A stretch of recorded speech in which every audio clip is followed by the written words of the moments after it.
Durante muito tempo, esse livro, Clarissa, foi classificado como literatura infanto-juvenil. Eu não entendia, porque, na minha opinião, esse livro ele é muito profundo. Ele não é como muitos já classificaram, um livrinho adocicado, não. Então, eu acredito que seja aquela teoria que a gente viu no Pequeno Príncipe, de que os adultos não conseguem entender as coisas a nível das crianças, não é? Então, os adultos, os críticos, os estudiosos sérios, eles classificavam. Agora, atualmente, eu não sei se ele é considerado apenas como um romance, literatura brasileira e ponto final. Mas eu lembro muito bem a classificação dele, tanto é que ele era passado para crianças e adolescentes. Para mim mesmo, ele foi passado, eu ainda era praticamente uma criança, quando eu li esse livro, a mando do colégio, não é? Mas vamos ao nosso terceiro capítulo. Clarissa vai andando. Por que será que a vida parece melhor e mais bonita de manhã, quando há sol, vento, céu azul? E essa gente que acordou indagorinha, que se debruça à janela, que canta, sorri, cumprimenta os que passam, sente ímpetos de dançar, correr, cantar, pegar no rabo do cachorro, jogar pedras nos vidros das vitrines, botar a língua para a mulher gorducha que está escarrapanchada numa cadeira ali na frente do mercadinho de frutas. Juizinho, minha filha, olhe que estás ficando uma moça. Clarissa começa chegando à conclusão, se indagando, é melhor, porque que a vida parece melhor assim, sob o sol, com as pessoas em movimento, as pessoas saindo para suas atividades, quando tem vento, de manhã tem mais vento do que à tarde, não é? O sol tá mais fresco, mais frio, então favorece a ventilação. Então, ela diz que isso dá vontade nela de aprontar, né? Vamos reconhecer, né? De dar língua para uma pessoa, de jogar pedra na vidraça, não é? De fazer um bocado de estripulia, feito um bichinho assim solto e entregar ao Léo. Mas aí, a consciência dela lembra da tia dela dizendo: Juizinho, minha filha, olha que está ficando uma moça. A recomendação da tia não lhe sai nunca da memória. É preciso ter compostura, andar a passo normal, não rir alto, não saltar, caminhar como o seu Amaro, descansadamente, braços caídos, cara séria, sem olhar para os lados nem para cima. Andar como um boneco de mola. Ora bolas, ora bolas, ora bolas. É engraçado, diz o ditado que os opostos se atraem. A Clarissa, ela é bem presente na vida do Amaro. Assim como, da mesma forma, o Amaro é muito presente na vida da Clarissa. No entanto, aparentemente, eles são pessoas totalmente diferentes.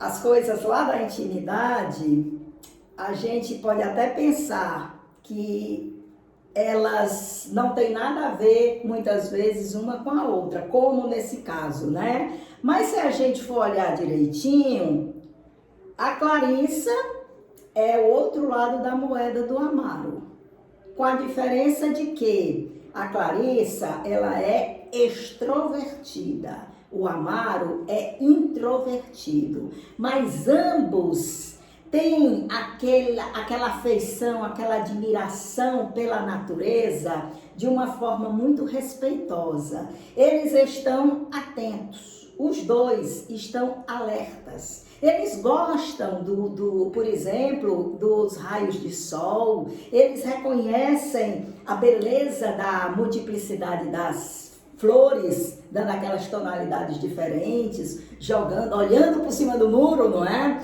Eles apreciam coisas muito semelhantes, mas cada um olha aquilo por um viés diferente. E esse viés diferente é justamente a Clarice está começando a subir as escadas da vida.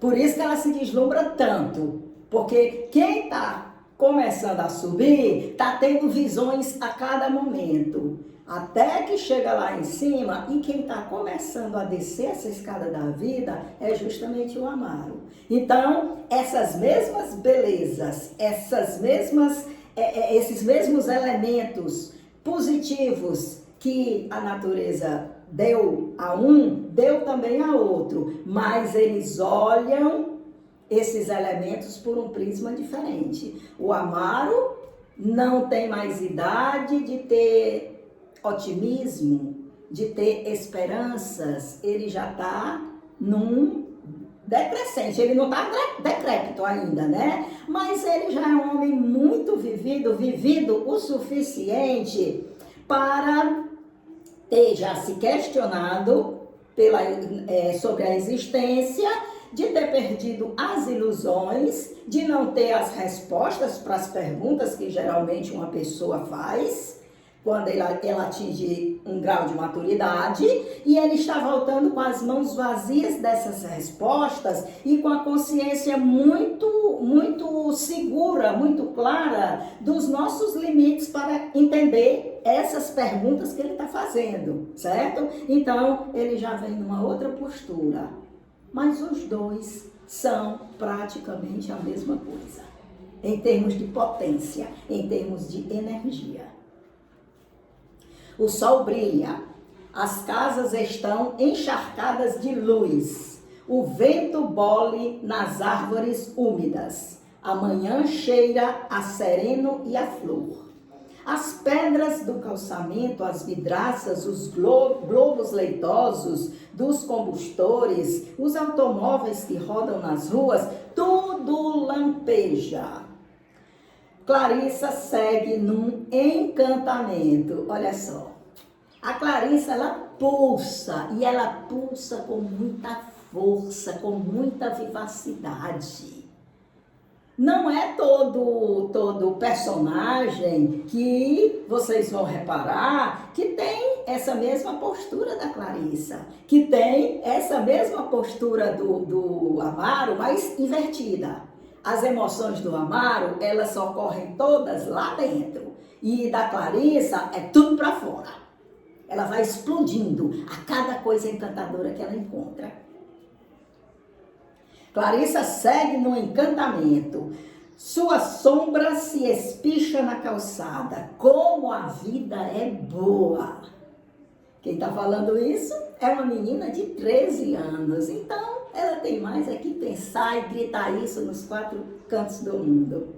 E como seria 1000 vezes melhor se não houvesse essa necessidade não, obrigação, de ir para o colégio, de ficar horas e horas curvada sobre a classe, rabiscando números, escrevendo frases e palavras, aprendendo onde fica o cabo da Boa Esperança, quem foi Tomé de Souza, em quantas partes se divide o corpo humano, como é que se acha a área de um triângulo.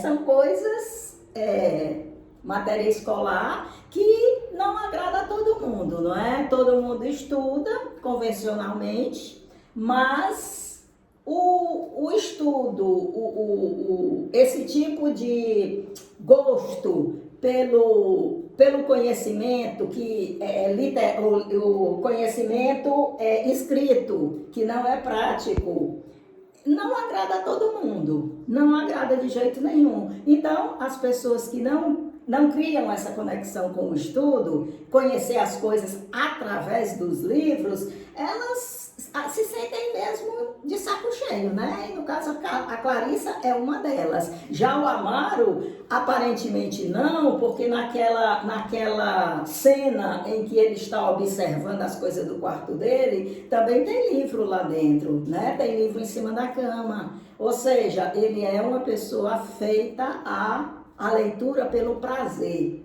e não pela obrigação ou com uma finalidade prática. Os olhos de Clarissa dançam de cá para lá, examinando tudo. Isso a gente já viu desde o começo, né? Como a Clarissa perscruta tudo, observa tudo, critica tudo, tira suas conclusões e muitas vezes ela até fala sobre as conclusões que ela tirou. Se não fala, pensa. E pensa alto, que dá pra gente ouvir, né? A rua está animada. Nas portas das lojas de fazendas, as pontas soltas das peças de seda voam como rútilas bandeiras. Passam homens e mulheres e crianças e cachorros. Na porta de um armazém, um guri sardento trinca com dentes úmidos e aguçados uma rapadura de Santo Antônio da Patrulha. O queixo todo melado, os olhos lambuzados de prazer. Tudo passa pela vista dela, até um menino que está comendo um pedaço de rapadura, até a boca, as mãos lambuzadas, ela presta atenção. É vida demais que está extrapolando, que está saindo pelos poros dessa adolescente de 13 anos e que ela vai sorvendo, vai comendo, vai digerindo tudo que os olhos estão vendo. À beira da calçada, 2 homens em manga de camisa discutem. Prometi 5%, pago 5%, diz um. O outro faz gestos desordenados, muito vermelho, e dá pulinhos miúdos e repetidos. O senhor é um canalha, vocifera. Na janela da casa fronteira aparece uma mulher ruiva. Vem pra casa, Simpliciano, não dá confiança pra esse gringo. Clarissa sorri e segue o seu caminho. Olha como é interessante. A discussão dos adultos, certo? Ela já não teve interesse, ela não viu. Ela prestou atenção até o meninozinho comendo a rapadura. Ela prestou atenção ao céu, às flores, ao sol, ao vento, mas não se interessou pela briga dos adultos. É sem graça, é porque depois a gente cresce e começa a dar tanto valor a essas coisas ditas sérias, não é? A gente vai ficando, vai aprendendo os costumes da sociedade que a gente frequenta e vai ficando um bobão. Olha, quando visto pelos olhos da criança, como aquilo passa, ó, nem viu, ela passou direto. Não fez nem sequer um comentário.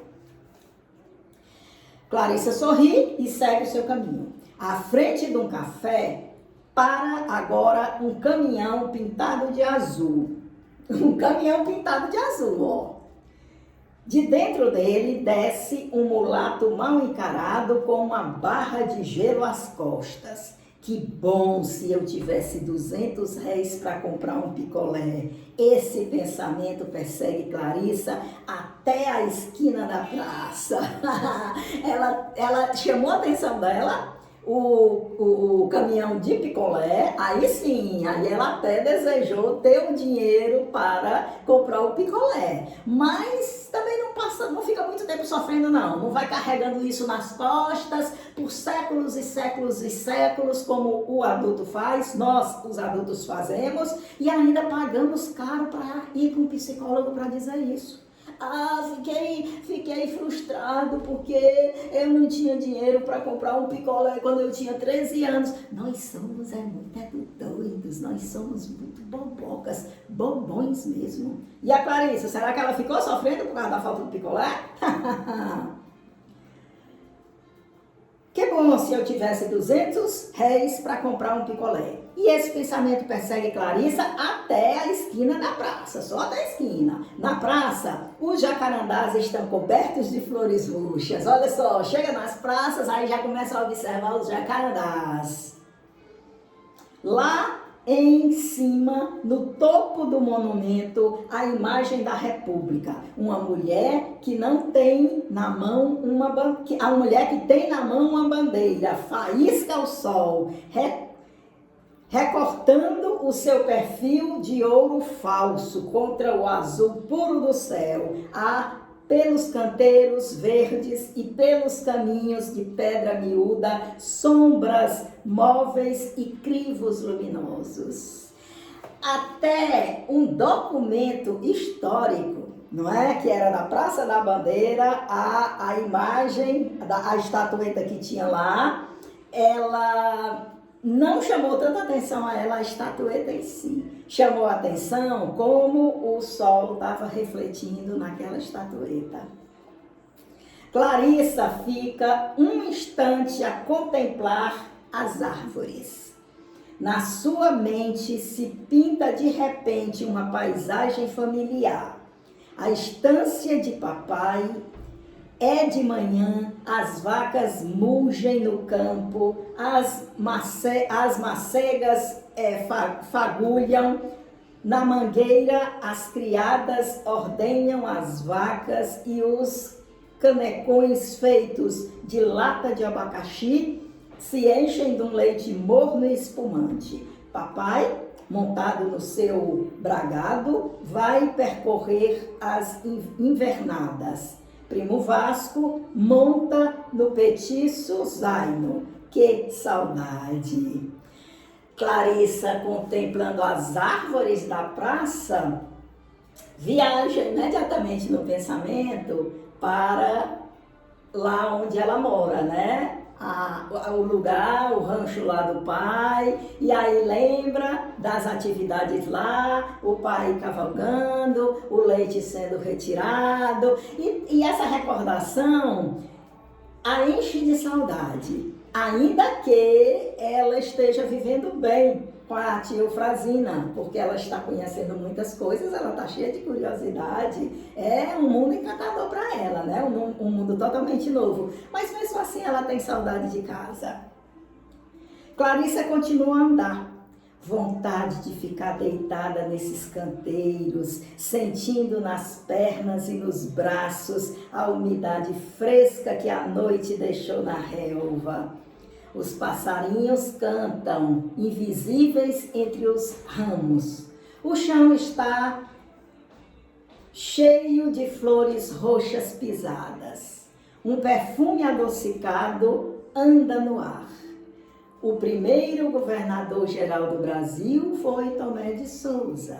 Mas se tivesse sido o Major Nico Pombo, por acaso o sol deixaria de brilhar como agora? Olha só a escala de valores da Clarissa. Ela é novinha, mas ela já tem um senso crítico bem formado. O que é que me interessa? Quem foi o primeiro governador-geral do Brasil? Pode ter sido até o Nico Pombo. O sol não vai deixar de brilhar por conta disso. Existe um cabo que se chama Finisterra. Mas, se não existisse, os jacarandás não estariam florindo do mesmo jeito? Isso é infanto-juvenil, um livro desse? Num gesto brusco, Clarissa puxa para os olhos a boina branca. Frases do livro de ciência fazem piruetas em sua mente. O corpo humano se divide em 3 partes, cabeça, tronco e membros. Mas que me importa se amanhã é bonita, os gramofones cantam e os automóveis rolam? Ergue o rosto para o alto. Nuvens brancas, talvez paina das gigantescas paineiras dos quintais de Nosso Senhor, flutuam no céu. Quando era menor, ela pensava que as nuvens eram feitas de fumaça dos cigarros que os homens pitavam, da fumaça das fábricas, das chaminés, das fogueiras. Quando a gente é criança, pensa tanta bobagem. Não, mas é gostoso você pensar, é gostoso você criar teorias. O ruim é quando você começa a receber tudo já feito e acredita em tudo aquilo que já está bem prontinho. Nunca consegue, não significa dizer que você não vai deixar de aprender as coisas que você tem que aprender. Mas é porque o ruim é quando a pessoa deixa de ter a curiosidade e se acostuma só em aprender o que já vem pronto, já vem decifrado para você, como se fosse a coisa mais importante. E aí você vai deixando a sua opinião em segundo plano. Clarissa para diante de uma vitrine e vê, por trás do vidro liso e fino, um mundo de objetos coloridos. Vasos de porcelana, pratos, xícaras, copos de cristal e bem no centro um aquário bojudo de vidro branco, dentro do qual um peixinho dourado se move. Que encanto! Se eu tivesse dinheiro, olha, mais uma vez ela estava desejando alguma coisa se tivesse dinheiro, igual como ela fez com o picolé, não é? Se eu tivesse dinheiro, os olhos de Clarissa se agradam. Agora ela percebe que o vidro da vitrine espelha o seu rosto moreno, em cujos lábios vermelhos e úmidos cintilam estrelinhas de sol. Dá um passo à retaguarda e mira-se no vidro com mais atenção. Um encantamento. Ela tem a impressão de que a sua imagem penetrou na vitrine, vaga e apagada como um fantasma. E como o aquário lhe fica à altura do peito, parece que o peixinho nada ao redor de seus seios. Tudo isso, engraçado e impossível, como em certos sonhos confusos que a gente sonha. É o tal do parque de diversão que a gente tem na gente e ao redor da gente, né? Você veja, ela viu o aquário, ela desejou o aquário, desejou tranquilamente, sem nenhuma revolta.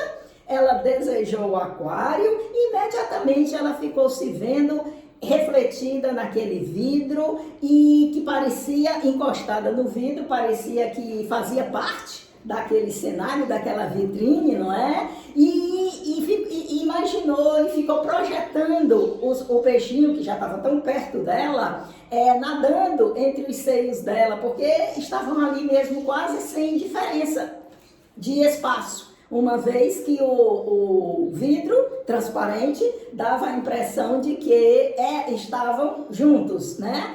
O que estava ali na vitrine e ela que estava do lado de fora. O que é isso? Se não uma diversão, um lúdico, uma brincadeira que a pessoa faz assim no improviso e que é legal, é interessante, é criativo. Se eu tivesse dinheiro, comprava esse peixinho. Retoma a marcha e dentro em pouco avista a fachada amarelenta do colégio, com as suas sacadas de ferro, o seu ar de casarão assombrado. Temos 3 espécies de triângulo, o equilátero, o isósceles e o escaleno. Com a proximidade do colégio, né, ela começa já a entrar na atmosfera da aprendizagem. Clarissa ajeita a boina e acelera o passo. Ela já demonstrou que ela não gosta disso, né? Ela prefere estar bicho solto pelo meio das árvores do que estar com a cabeça em cima do caderno. Mas mesmo assim, ela curte, ela vai, ela aceita de bom grado, já que tem que fazer, já que chegou, então ela vai mesmo dançando a música com os outros. O saguão do colégio tem um báfio de porão, um cheiro de velhice.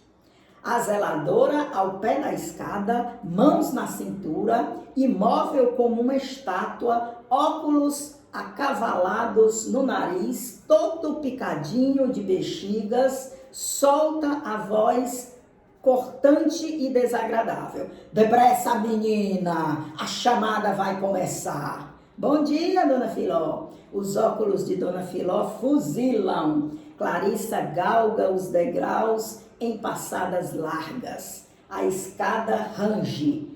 De uma sala próxima vem o som de vozes femininas que cantam em coro. Ouviram do Ipiranga as margens plácidas.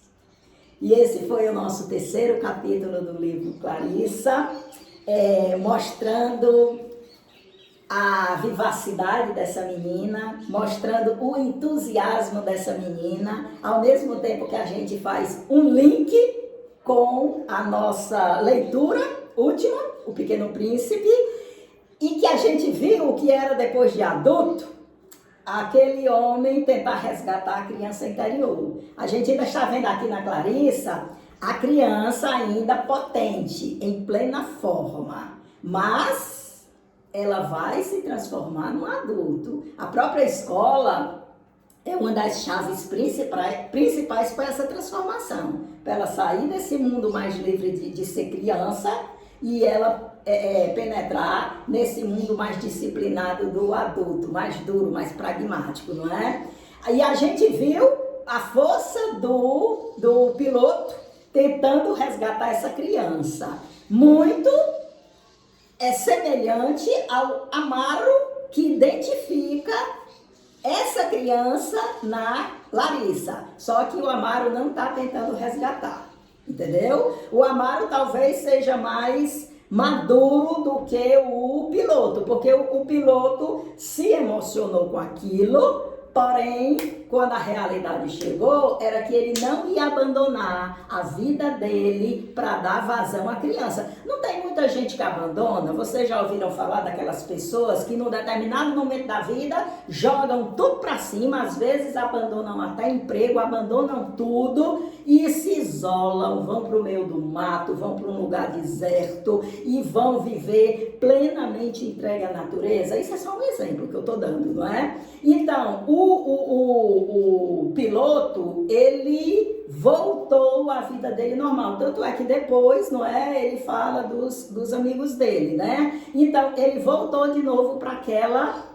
aquele tipo de vida que ele tinha antes, não é? Um profissional, lidando com as pessoas, não é? Embora ele tivesse, possivelmente, guardado, com certeza, guardado o Pequeno Príncipe no coração dele.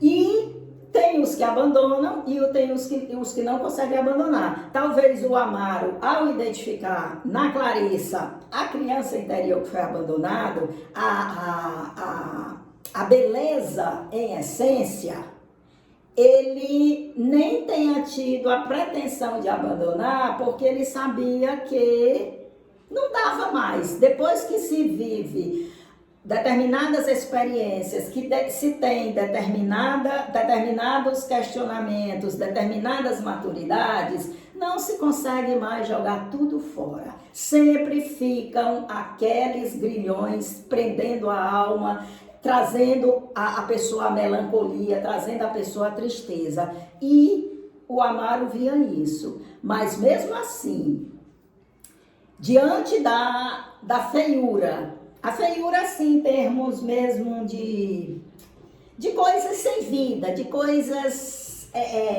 anêmicas, que o Amaro vivia, aquelas relações dele, ele prefere ainda estar se deslumbrando com a beleza do despertar daquela menina. Mais uma vez eu digo que a gente tem muito que aprender. É claro que a interpretação de uma obra, ela pertence a cada um, ela não tem dono. Cada um que leia o livro, ele vai puxar determinadas interpretações. E essas interpretações é que vão fazendo com que a gente, com a ajuda desses grandes clássicos, a gente vá também percorrendo o nosso caminho de forma mais madura. Esse livro é um livro tão profundo quanto O Pequeno Príncipe.